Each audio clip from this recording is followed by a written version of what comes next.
There's a kind of wound we almost never admit out loud, the one that doesn't come from enemies, but from the people who share our last name.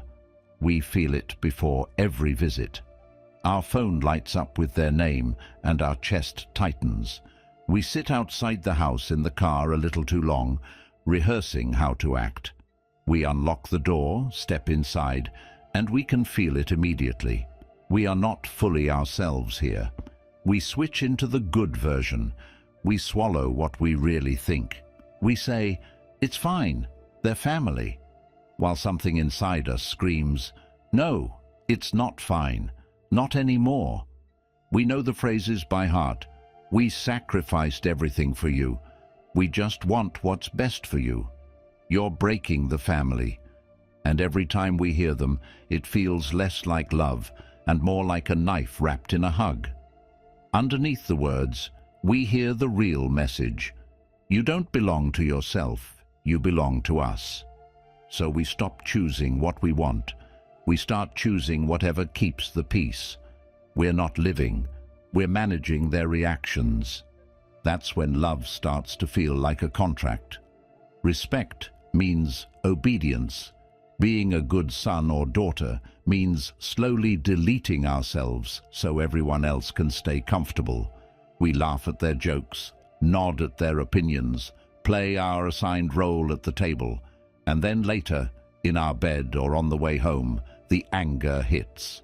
Not anger at them, anger at us, at how small we let ourselves become, at how often we abandon our own soul just to avoid being called ungrateful.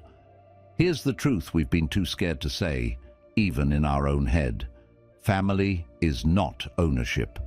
Shared blood does not give anyone the right to control our choices, rewrite our identity, or sit inside our mind like a permanent judge. Love is not supposed to feel like surveillance. Care is not supposed to feel like leverage. The moment "we love you" becomes "we own you," it stops being love. It becomes control. This episode is not about burning everything down. It's about finally drawing a line inside. We will not keep destroying ourselves to keep the family story intact. We will not keep calling it love when it feels like a cage. We're here to protect our soul without apology, to understand that boundaries are not betrayal. They are the first honest act of self-respect. So in this conversation, we're going to name 10 specific boundaries we will no longer allow family to cross around our mind, our emotions, our money, our future.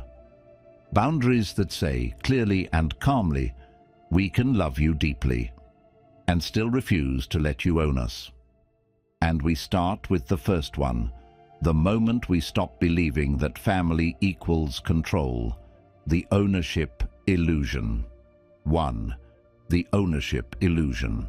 The first boundary we have to draw is against an illusion that we've inhaled since childhood. The idea that because we come from a family, we somehow belong to it more than we belong to ourselves. That our body, our time, our choices, our future are all partially family property. We feel it in the small comments. "In this family, we don't do that. What will people say about us? You can't live like this. You're one of us." It sounds like identity, but it acts like ownership. And somewhere along the way, we start to move through life as if we're not a person first. We're a role first. The good child, the quiet one, the responsible one, the one who always picks up the phone, always says yes, always sacrifices their own path to keep the family script intact. If we're honest with ourselves, we know how heavy that feels. We say, "I'm going to visit my family," but what we really mean is, "I'm going back into the version of myself they're comfortable with." We edit what we say. We downplay what we want. We hide parts of who we are because we've learned, through years of subtle reactions, what is acceptable and what is too much. And then we wonder why we feel like strangers in our own life. We're not just carrying a last name, we're carrying a silent contract. Don't embarrass us. Don't outgrow us. Don't choose yourself in a way that makes us uncomfortable. The ownership illusion works like this. We raised you, therefore we get a say in who you become. On the surface, it can look like care, advice, concern. But if we listen carefully, we can hear when it crosses the line. It's not, "What do you really want?" It's, "Here's what you should do." It's not, "We're proud of you for thinking for yourself." It's, "After everything we did, you're going to choose that." The message underneath is clear. Your life is not fully yours. Your identity is a family project. You are an extension, not an individual. Breaking that illusion doesn't mean we stop loving our family. It means we stop surrendering our ownership of ourselves. We start from a simple truth. We belong to ourselves first. Our mind is ours. Our values are ours. Our boundaries are ours. We can honor where we came from without letting it dictate where we're allowed to go. We can feel gratitude without turning that gratitude into a lifetime of obedience. And we can love deeply without letting that love be used as a leash. So we quietly shift the center of gravity. Instead of asking, "What will they think if I do this?" we begin asking, "What happens to me if I keep ignoring what I really want?" Instead of assuming family has automatic access to every part of us, we begin treating access as something that is earned through respect, not granted by default. We stop apologizing inside our own head for wanting a life that reflects who we are, not just where we came from. This is the first boundary. We are not possessions. We are not extensions. We are not emotional property to be managed. We can love our family and still reclaim the simple, powerful truth that our life, in the end, is ours. 2. The debt narrative. The second boundary is against a story we've heard in 1,000 different forms. We sacrificed everything for you. The moment those words land, our existence starts to feel like it comes with a bill. Suddenly, it's not just our life anymore. It's a repayment plan. Every decision, every choice, every step forward has to be justified against that invisible debt. After everything they did, do we really have the right to choose differently? We're told this is love. We're told this is gratitude. But somewhere deeper, we can feel the difference between genuine love and emotional leverage. Real love says, "We did this because we wanted you to have a better life." Debt love says, "We did this, so now your life belongs to us." One frees us, the other slowly locks us in. When sacrifice is pure, it doesn't need to be repeated like a slogan. It doesn't show up in every argument, every disagreement, every moment where we try to set a boundary. But when it becomes a tool of control, it's always right there, waiting to be used.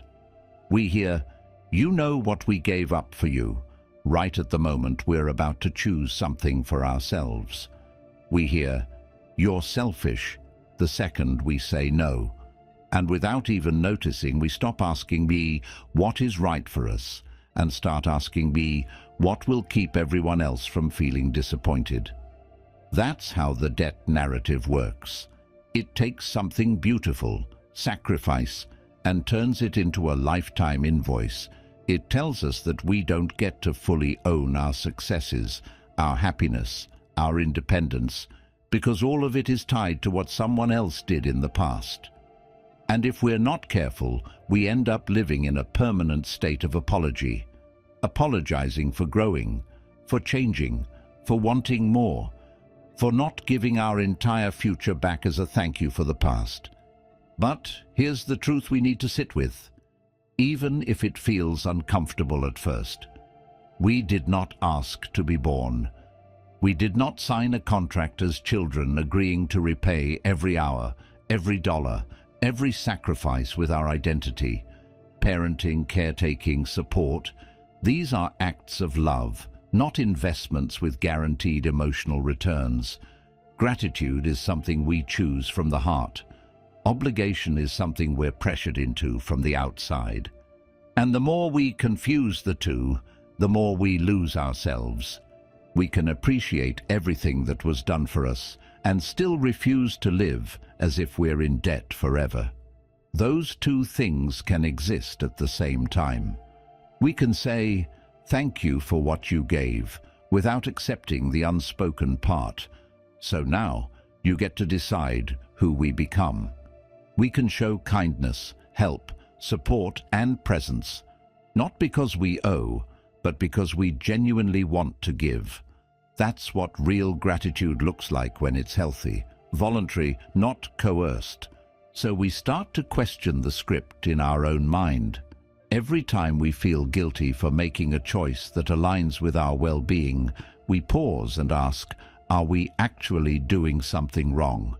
Or are we just breaking a pattern where our life was never really ours in the first place? Every time we hear that sentence, "We sacrificed everything for you," we can acknowledge the truth in it without accepting the hidden message. Yes, they gave. Yes, there was effort, struggle, maybe pain. And also, our existence is not alone. We belong to ourselves, even if other people helped us get here. Our future is not a refund. Our happiness is not a receipt. If sacrifice is real, it doesn't need to chain us. It should liberate us.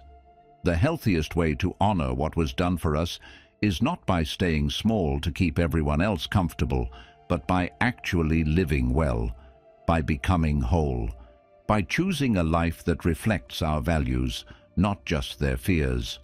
So we quietly draw a new line inside.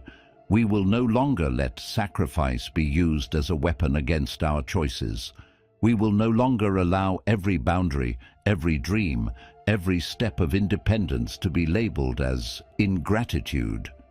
We can remember where we came from without letting that memory turn into a lifetime of emotional debt.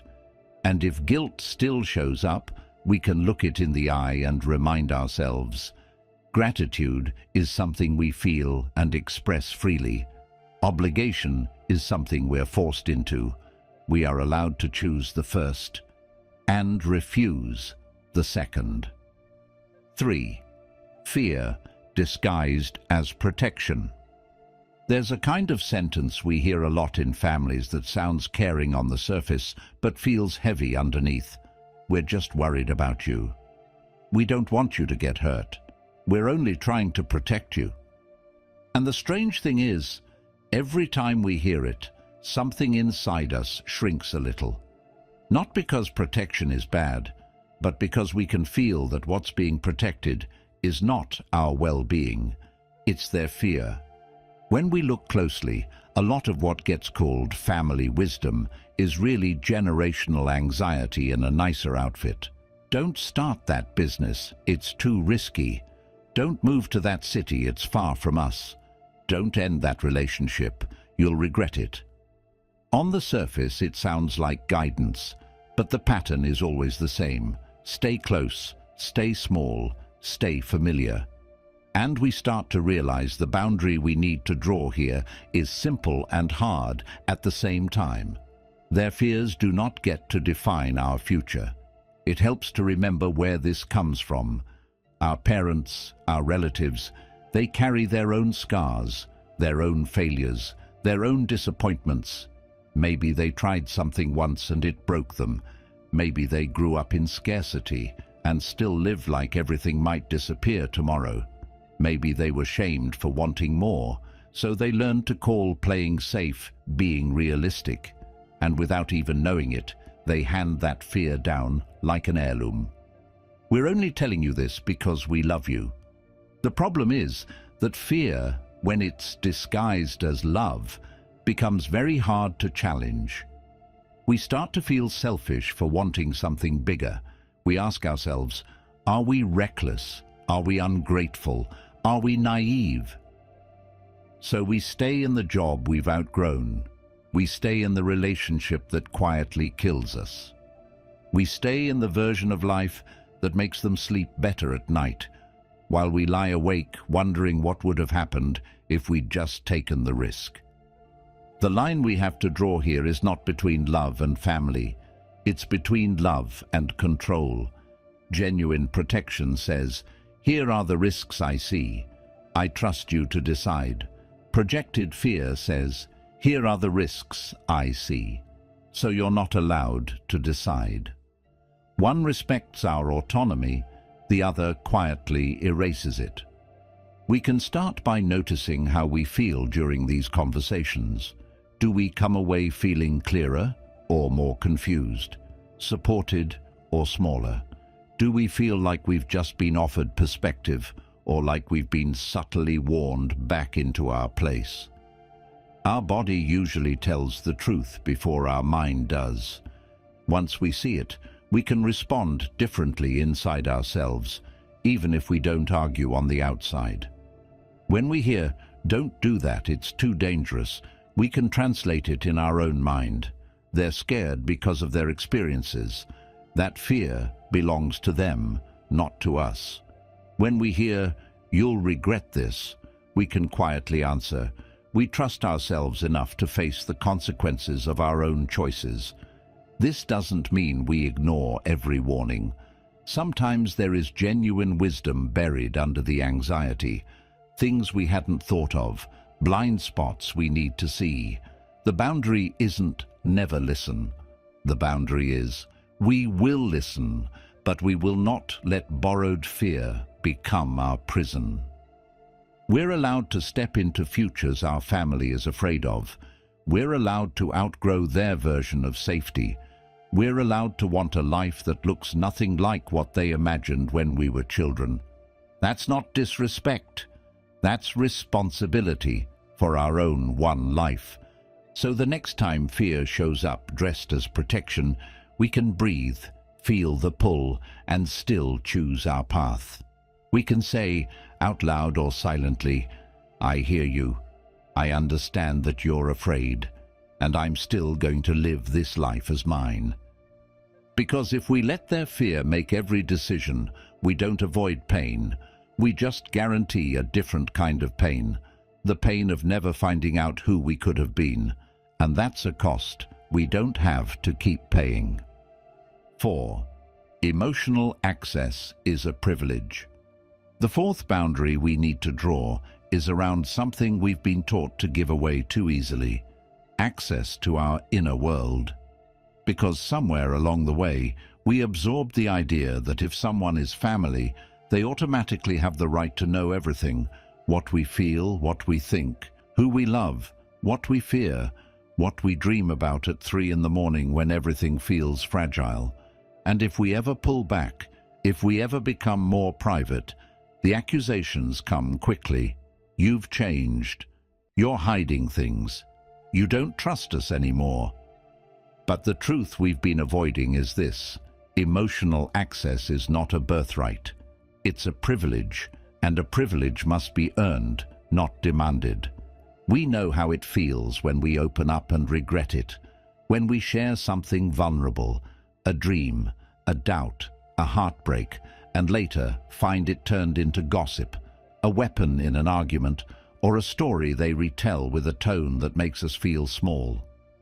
The next time we want to speak honestly, something in us tightens. We hesitate, we think twice, and then we judge ourselves for becoming distant, when in reality we're just responding to the evidence. It wasn't safe. We need to give ourselves permission to believe what our experience is showing us.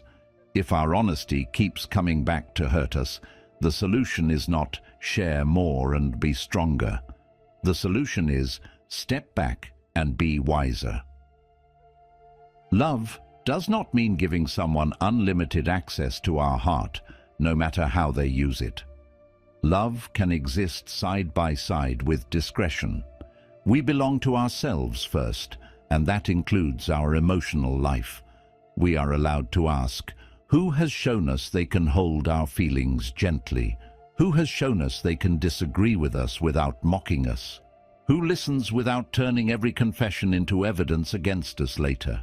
Those are the people who earn deeper access, not the ones who demand it by saying, "But we're your family." We don't owe anyone our emotional nakedness, not a parent, not a sibling, not a relative who thinks their age gives them the right to cross every line.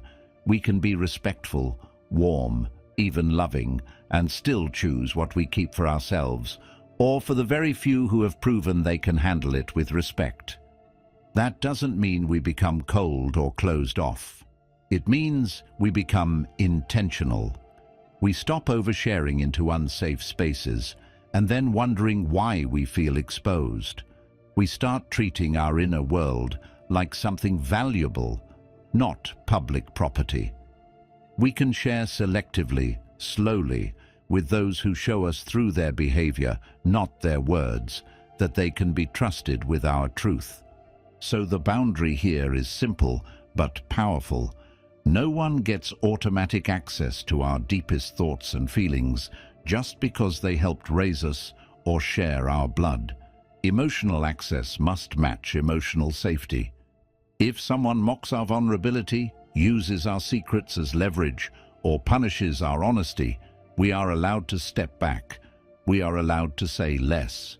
We are allowed to protect what is still tender in us. We're not cold for doing that. We're not dramatic. We're finally understanding that our inner world is not a family living room where anyone can walk in, sit down, and rearrange things. It's our space, our responsibility, our choice. And from now on, we choose to give that access carefully, consciously, and only where our dignity is safe. 5. Money does not equal ownership. The fifth boundary we have to draw is around one of the most powerful tools of control inside families: money, help, support, a loan, a house, a ticket, school fees. All of that can start as generosity and slowly transform into a chain. And we don't always notice when it happens. We just wake up one day and realize that every time we try to make a decision, we hear a silent reminder in the background: remember who paid for that. When money is healthy, it's an expression of care. We wanted to help you get started. We didn't want you to struggle alone. It creates space, reduces pressure, opens doors. But when money becomes a tool of control, the energy changes. The sentence stops being, "We helped because we love you," and starts sounding more like, "We helped you, so now your life is subject to our approval." The support didn't disappear, but our freedom did. We feel it in the way conversations shift. We mention a choice we want to make, and suddenly we're reminded of bills, tuition, a down payment, a transfer. After everything we've spent on you, this is what you're going to do. The message underneath is clear. Our money bought a vote in your decisions, and if we're not careful, we start believing it. We start acting as if financial help automatically includes moral authority. But here's the truth we need to say to ourselves clearly, even if we never say it out loud to them: support is generosity, not ownership. Helping with money doesn't give anyone the right to manage our soul. A transfer into our bank account is not a signature on our identity. If someone chooses to give, that choice is theirs. What we do with our life is ours. That doesn't mean we act entitled or ungrateful. We can appreciate every act of help. We can acknowledge the weight it carried. We can feel genuine gratitude. The boundary isn't against help. The boundary is against leveraging that help forever. Because when every visit, every phone call, every disagreement is haunted by the memory of who paid for what, we're not in a relationship anymore. We're in a contract. We also have to be honest with ourselves. Sometimes we accept money because it feels easier in the moment, and we ignore the price that comes with it. The constant advice, the subtle interference, the unspoken expectation that we will now live a version of life that keeps the investor happy. So part of this boundary is practical. If we don't want people to feel entitled to own our choices, we have to be very careful about what kind of financial strings we allow into our life. We're allowed to say no to money that comes with invisible chains. We're allowed to choose a smaller apartment, a cheaper car, a slower path, if that means we keep our autonomy. We're allowed to decide that peace of mind is worth more than a gift that never stops talking. And if we are already in this dynamic, already receiving help, already hearing the reminders, we can start by setting a boundary inside. We stop translating "I helped you" into "I own you." We remind ourselves quietly, they chose to give, and I chose to receive. That does not erase my right to choose my own life. If guilt shows up, we can feel it without letting it steer the wheel. We can also move step by step toward more independence. Not from pride, but from clarity. Maybe we start taking on more responsibility. Maybe we plan to pay back what we can, not because we must, but because it helps us reclaim our sense of equality. Maybe we simply stop justifying every decision as if we're on trial for misuse of funds. The boundary here is simple to name and hard to live. Their money does not buy our identity. Their support does not grant them permanent access to our choices. We can honor the help without surrendering the right to decide who we become. We are not a family investment portfolio. We are human beings with one life. And from now on, we are allowed to protect that life, even if it means saying no to support that feels more like a leash than a gift. 6. Brutality is not honesty. The sixth boundary we need to draw is around something many of us were taught to accept as truth, the idea that harshness equals honesty. We're just being real with you. Someone had to tell you the truth. If we don't say it, who will? On the surface, it sounds noble, like they're doing us a favor. But if we pay attention to how we feel afterward, we start to notice a pattern. We don't walk away clearer, we walk away smaller. We've been conditioned to believe that if criticism comes from family, we have to take it. That if it's wrapped in, "I'm only saying this because I care," we're not allowed to question the tone, the timing, or the impact. So we swallow comments that cut deep about our body, our life choices, our relationships, our career, our personality. You've gained weight. You're not serious about life. No wonder people leave you. All of it presented as just the truth. But truth doesn't need to humiliate us to be real. Truth doesn't have to strip us of dignity to be honest. What we're actually experiencing in those moments is not honesty, it's aggression dressed up as concern. We can feel the difference in our body. Real honesty, even when it stings, lands with a kind of stability. It gives us something to work with. It might hurt, but there's a sense of, okay, I can use this. Brutality, on the other hand, leaves us shaky, ashamed, disconnected from ourselves. We don't feel guided, we feel attacked. That difference matters, and it's exactly where this boundary lives. Some families use "I'm blunt" as a free pass for cruelty. We're like this, we say things as they are. But if saying things as they are consistently leaves us feeling worthless, that's not culture, that's emotional laziness.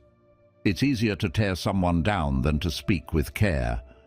It's easier to dump frustration on us than to do the work of expressing it with respect. We're allowed to stop romanticizing that dynamic.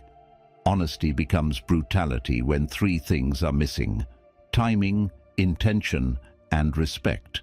If someone chooses the moment we're most vulnerable to drop their truth, if their intention is to win an argument or reassert control, if their tone is laced with contempt. That's not them helping us grow. That's them using truth as a weapon.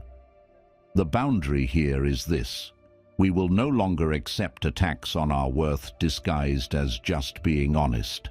Family does not get a special license to wound us more deeply and call it love. That doesn't mean we reject all feedback. We can still be open to hearing hard things. We need people who can lovingly challenge us, who can point out blind spots, who can say, "You're better than this," without tearing us apart. But there's a standard now, a line. We can start by checking in with ourselves after those conversations. Do we feel grounded or shattered?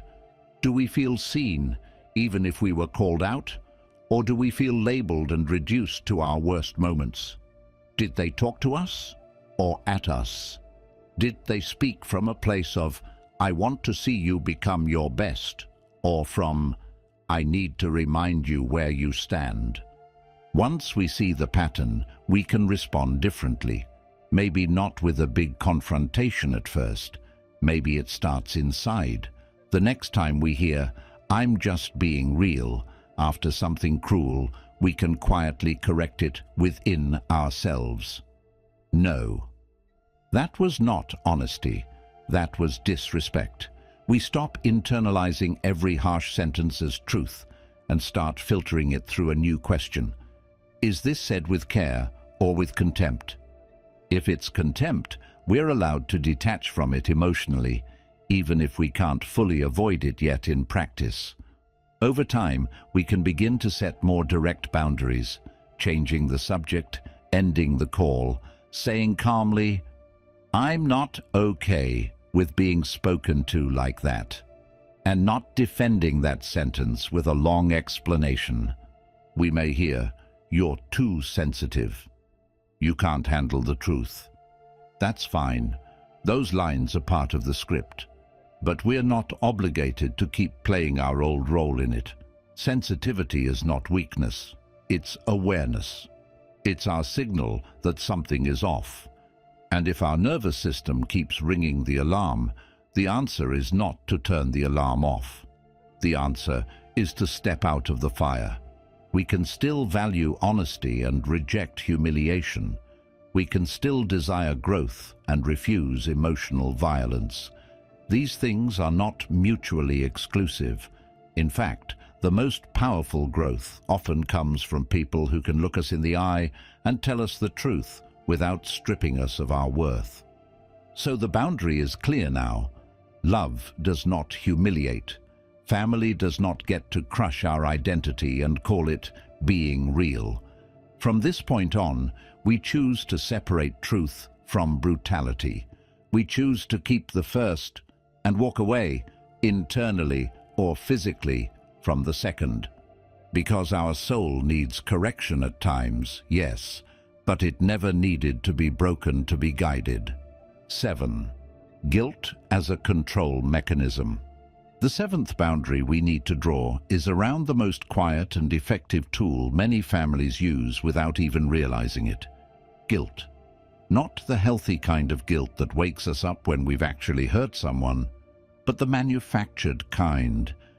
The kind that shows up not because we've done something wrong, but because we've done something different. We know this guilt by the way it speaks. It doesn't say, "You hurt me." It says, "I'm disappointed in you. After everything we did, you've changed." It doesn't confront our actions directly. It questions our character. It doesn't ask for a conversation. It puts us on trial. And the sentence is usually the same: "You are selfish for choosing yourself." When guilt is used as a control mechanism, it doesn't try to understand us. It tries to pull us back into compliance. We say no to a request that drains us, and suddenly the atmosphere shifts. Silence, sighs, stories about how other children do more. We decide not to share something personal, and we're told, "So now we're not good enough to know what's going on in your life." We choose a path they don't approve of, and we hear, "You've broken our heart." The message underneath is clear. If we don't behave according to their script, we're not just different, we're bad. This kind of guilt is powerful because it hooks directly into something we all want: to be good, to be loving, to be loyal, especially when it comes from people who raised us, people we once needed to please to feel safe. As children, we learned very quickly what made them proud and what made them hurt. And somewhere along the way, a part of us decided, their disappointment is dangerous. Avoid it at all costs. The problem is that if we never update that wiring, we'll keep letting their emotions dictate our entire life, even as adults. We'll say yes when every part of us wants to say no. We'll go places we don't want to go. Stay in roles that suffocate us. Answer calls we're not emotionally ready for. Not because it's right, but because we're terrified of that look, that tone, that heavy silence that says, "You've failed us." The boundary we need here is a deep internal one. We are no longer responsible for managing other people's emotional weather when we're not doing anything wrong. Their sadness, their disappointment, their discomfort with our boundaries, that belongs to them. Our job is to be honest and respectful, not to sacrifice our mental health to keep everyone else from ever feeling upset. That doesn't mean we become careless or cruel. It means we start measuring our choices by alignment, not by guilt level. We start asking different questions. Instead of, "Will this make them mad?" we ask, "Is this true to who I am?" Instead of, "How do I avoid making them sad?" we ask, "How do I avoid abandoning myself again?" And when guilt does show up, and it will, we begin to slow down and examine it. Did I actually do something hurtful, or did I simply protect a boundary they don't like? If we genuinely acted out of selfishness or cruelty, then, yes, we repair. We apologize. We grow. But if all we did was say no to something that drained us, choose a different path, or refuse to be controlled, then the guilt we feel is not moral truth. It's conditioning. We're allowed to feel guilty and still keep the boundary anyway. That's one of the hardest parts of healing, learning that guilt is not always a signal to turn back. Sometimes it's just the echo of an old system losing its hold on us. We can begin responding differently, even in small ways. When someone says, "You've disappointed us," instead of instantly collapsing into apology, we can hold steady inside and think, "They're disappointed because I didn't obey, not because I did something wrong." We don't have to say that out loud, but we can let it shape how we feel about ourselves in that moment. Over time, we might also learn to speak more directly. "I understand you're upset. I still need to make this choice." Or, "I hear that you wish I'd done it differently, but this is what's right for me." No defense, no long essay, just calm clarity. And if the emotional theater continues, tears, silence, accusations, we remember, I can care about how they feel without surrendering my entire life to their emotions. The boundary is this: we refuse to let guilt be the steering wheel of our life. We refuse to let disappointment be a weapon that keeps us small. We refuse to keep confusing emotional manipulation with love. We can love our family deeply and still say, "Your feelings are yours, my choices are mine." And from that place, something shifts. We stop organizing our existence around not upsetting people. We start organizing it around not abandoning ourselves. 8. Your life is not a redemption arc. The 8th boundary we need to draw is against one of the most invisible forms of pressure we carry from family: the expectation that our life is supposed to fix what broke in theirs. It rarely gets said directly, but we feel it in the way they talk about their past, in the way they react to our choices, in the way certain paths are praised and others are treated like betrayal. Somewhere under the surface lives a quiet message: don't repeat our mistakes, redeem them. We can feel this most strongly when we choose something different from what they wanted for themselves. The parent who wanted to be a doctor pushes us toward medicine. The one who never left home wants us to stay close so their loneliness doesn't echo as loudly. The one who married too early wants us to do it right this time. The one who never chased a dream wants to live it indirectly through us. And slowly, without naming it, we stop living our own story and start performing in a sequel to theirs. It becomes clear in the language: don't waste the opportunities we never had. You have to succeed where we failed. Our name must mean something through you. At first, this might sound like motivation. It might even feel flattering, like we're important, like our life matters. But if we're honest, there's a heaviness attached to it. Because now, every step we take isn't just about our joy, our truth, our growth. It's about carrying the emotional weight of everything they didn't get to be. That's where the boundary needs to go. We can honor their story without turning our own into a correction of it. We can feel compassion for their regrets without allowing those regrets to script our future. Their unfulfilled dreams are real. Their pain is real. Their sacrifices, their missed chances, their what-ifs, all of it deserves empathy. But none of it is our responsibility to fix. We weren't brought into this world to complete someone else's arc. We weren't born as a second chance walking on two legs. Our existence is not an apology for their past or a patch for their wounds. When we let our choices be driven by the need to heal someone else's regrets, we don't escape pain. We just trade their sorrow for our resentment. We can see it in moments where we hesitate to choose what we truly want, because a voice inside whispers, they'll be disappointed. This isn't the life they imagined for us. We might avoid a career we love because it doesn't look impressive enough on the family resume. We might stay in a relationship that doesn't fit us because it matches the story they wanted. Stability, respectability, the right image. Then we look up years later and realize we've lived a life that photographs well, but doesn't feel honest when we're alone. The shift begins when we quietly admit the truth. Their healing is not our job. Their unrealized dreams are not our assignment.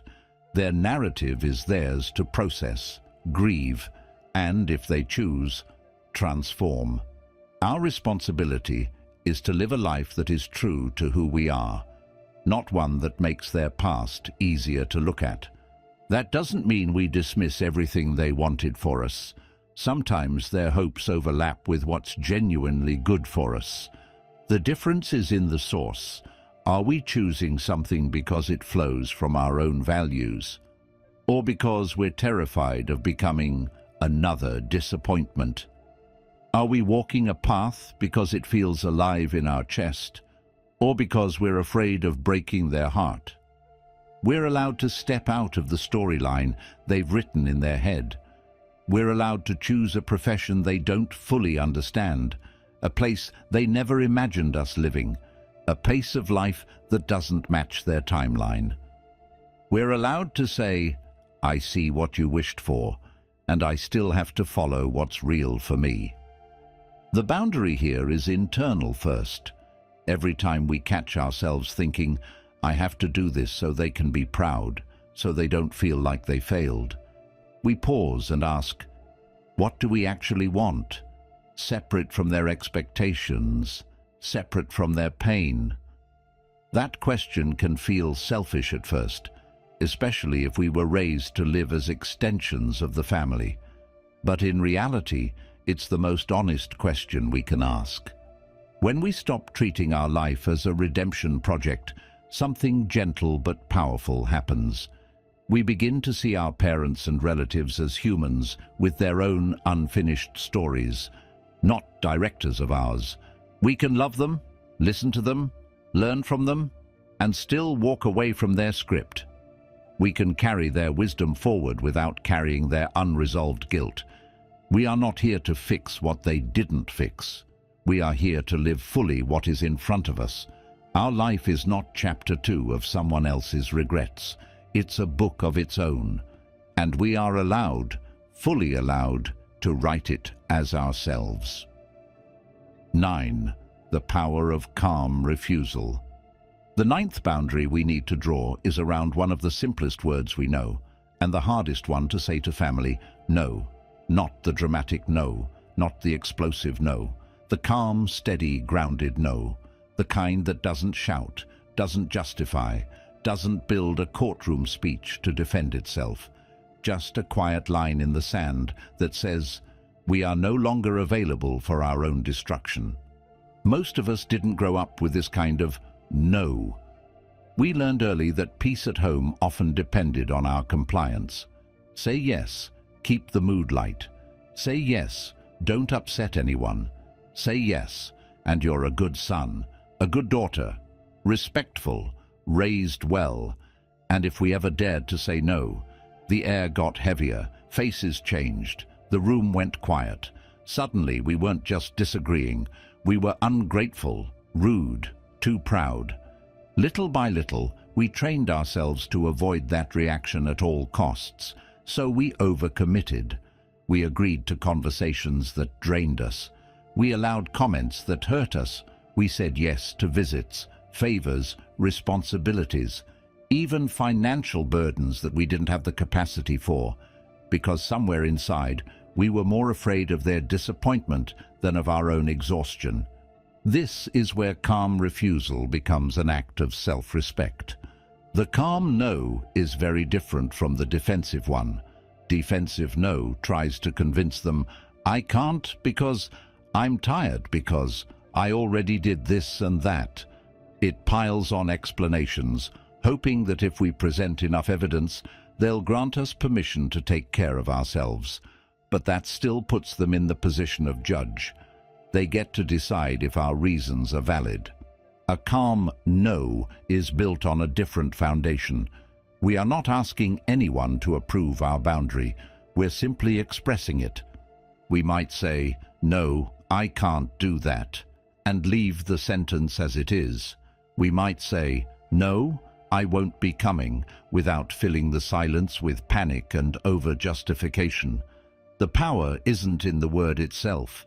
It's in the energy behind it. Quiet, unmoved, not harsh, not apologetic, just clear.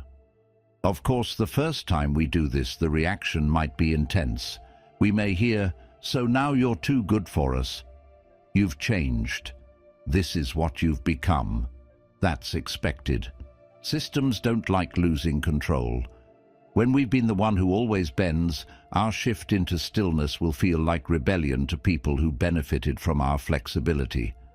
But our job in that moment is not to fix their feelings. It's to hold our ground without exploding. If we escalate, the focus becomes our tone, our anger, our disrespect. If we stay steady, the focus slowly returns to reality. We're simply making a choice about our own limits. Calm refusal is not cruelty. We're not punishing anyone. We're not trying to hurt, embarrass, or prove a point. We're simply saying our energy is not infinite, our time is not endless, and our identity is not available for constant negotiation. Sometimes the most powerful thing we can do is offer no performance at all, no emotional theater, no back-and-forth wrestling match, just, no, I'm not doing that, and then letting the silence belong to them, not to us. Their discomfort is theirs to process. And beneath all the noise, something important starts to happen inside us. We begin to realize that we can survive their disappointment, that we don't crumble when someone is upset with us, that we can still be loving, still be present in the ways that are healthy, while refusing the requests that drain our soul. Over time, our nervous system starts to learn a new truth. Saying no does not equal exile. Saying no does not mean we've become bad, broken, or ungrateful. It simply means we're no longer willing to sacrifice our mental and emotional stability to keep every demand satisfied. So this boundary is simple and radical at the same time. We are allowed to say no to family without writing an essay to justify why. We are allowed to protect our time, our space, our mind, our body, with one small word spoken calmly. We can love them. We can still say no. If you're ready, the last boundary takes this even further. What happens when no is not enough, and the most loving thing we can do for ourselves is distance? 10. Strategic distance. The 10th boundary is the one we hope we never have to use, but for many of us, it's the one that saves us. Distance. Not the dramatic kind built on screaming matches and slammed doors, but the intentional kind. The kind that says, I can't keep standing this close to the fire and pretending I'm not burning. We're taught that staying close to family, no matter what, automatically equals loyalty, love, and good character.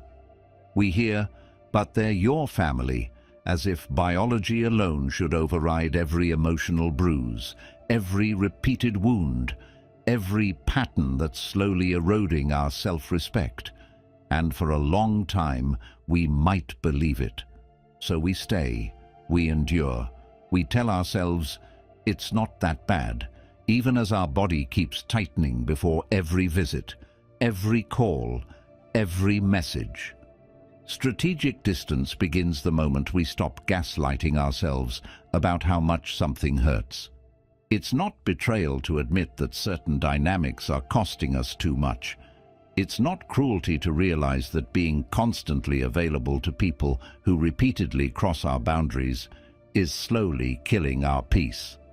Sometimes, the most honest sentence we can whisper to ourselves is, I can love them, but I can't be this close to them and stay healthy. Distance doesn't always mean cutting off contact completely.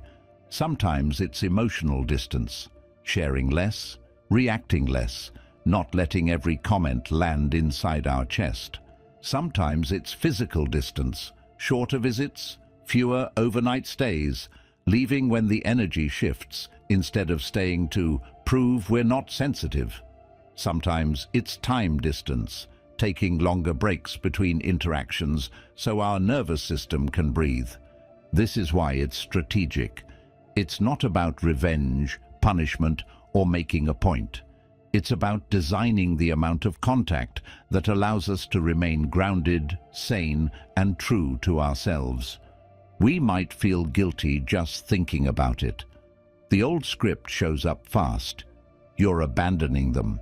You're breaking the family. You're ungrateful. But if we listen closely, we'll hear something else quietly rising under that guilt. Relief.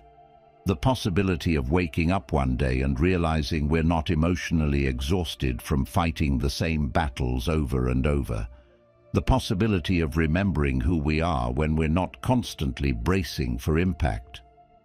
Strategic distance is a boundary that says, proximity is not proof of love. Peace is. We can be in the same room and still be completely disconnected. We can also be in a different city, answering calls less often, and yet carry genuine care in our heart. Love is not measured in how much discomfort we can tolerate. It's measured in how honestly we can show up without losing ourselves. Sometimes distance is the only thing that reveals the reality of the relationship. When we stop over-functioning, over-explaining, over-visiting, we see who reaches out with curiosity versus who reaches out with accusation. We see who can respect our space versus who panics the moment we're no longer constantly available. We see who wants relationship and who just wants control. We're allowed to create that space without making a dramatic announcement. We don't have to send a manifesto explaining every detail. We can simply start by honoring what our body has been telling us for years. If every interaction leaves us anxious, ashamed, or shattered, then we adjust the distance the way we'd adjust our hand from a hot stove. Not because we hate the stove, because we'd like to keep our skin. There will be people who call this selfish. There will be voices that say, family is everything. But here's the part no one likes to say out loud. If family is everything means we are nothing, then something is deeply wrong. And we are allowed to step back until we can exist as a whole person again, not just a role in someone else's drama. Strategic distance is not the opposite of love. Sometimes it is love for ourselves, and even in a strange way, for them. Because when we stop showing up as a resentful, depleted, hollow version of ourselves, we stop feeding the dysfunction. We stop pretending everything is fine. And from that truth, whether they ever accept it or not, we finally start living. So this last boundary is quiet but powerful. We give ourselves permission to step away as far as we need to, for as long as we need to heal what constant contact kept reopening. We can still wish them well. We can still answer if there is real emergency. We can still hold good memories in our heart. But we no longer sacrifice our mental health just to prove we are good family. Because in the end, protecting our soul is not betrayal. It's the first honest act of loyalty to the one person we are guaranteed to live with for the rest of our life, ourselves. There's a moment, somewhere in all of this, where we finally stop asking, am I a bad person for feeling this way about my family? And start asking a different question. How much of myself am I willing to lose to keep everyone else comfortable? Because that's what these boundaries are really about. Not rebellion, not disrespect, not turning cold. They're about ending a pattern we've been trapped in for years, the pattern of quietly abandoning ourselves in the name of love. The pattern of confusing ownership with care, guilt with loyalty, control with concern. Somewhere along the line we learned that to be good, we had to be available, agreeable, and endlessly forgiving no matter the cost. And the cost has been high. Drawing these 10 lines is our way of saying the cost is too high now. We're not rejecting love. We're rejecting the versions of love that crush who we are. We're not turning our back on family. We're turning our back on manipulation, emotional debt, weaponized sacrifice, humiliation dressed as honesty, and guilt used as a leash. We're not becoming hard. We're becoming clear. Clear that our mind, our body, our time, our future, our emotional world belong to us first. Maybe a part of us is still shaking inside. Maybe we can already hear the arguments, the accusations, the familiar lines. You've changed. You think you're better than us. This is what you've become. And maybe for the first time, we're able to answer, if only silently. Yes, we have changed. We've stopped confusing losing ourselves with being loving. That's not arrogance. That's finally understanding that love which requires our disappearance is not love we can survive. From here on, we don't need to make a big announcement or burn everything down. We don't need to convince anyone that our boundaries are valid. We just live them. We speak less where it's not safe. We stop paying guilt invoices we never agreed to. We say no without an essay attached to it. We choose distance when closeness means constant harm. And we allow ourselves to carry both truths at once. We can love them, and we can love ourselves enough not to let them undo us. If there's one thing we take away from this, let it be this. Being a good son, daughter, sibling, or relative does not mean being endlessly available for our own erosion. Real loyalty starts with not betraying ourselves. Real love, even toward family, is only honest if we are still allowed to exist in it as a whole person, with a spine, with needs, with limits, with a life that is ours. So maybe tonight, or whenever this sinks in, we ask ourselves one quiet question: which boundary is our soul begging for first? Not all 10, just one. One line we know we've needed for a long time, but we're too afraid to draw. And then we start there, gently, calmly, without drama, but with a kind of inner firmness that says, "This is where I stop disappearing." We don't owe anyone our self-destruction. We owe ourselves the chance to live a life where love and dignity can exist in the same room. And from this point forward, that's the kind of life we're quietly choosing.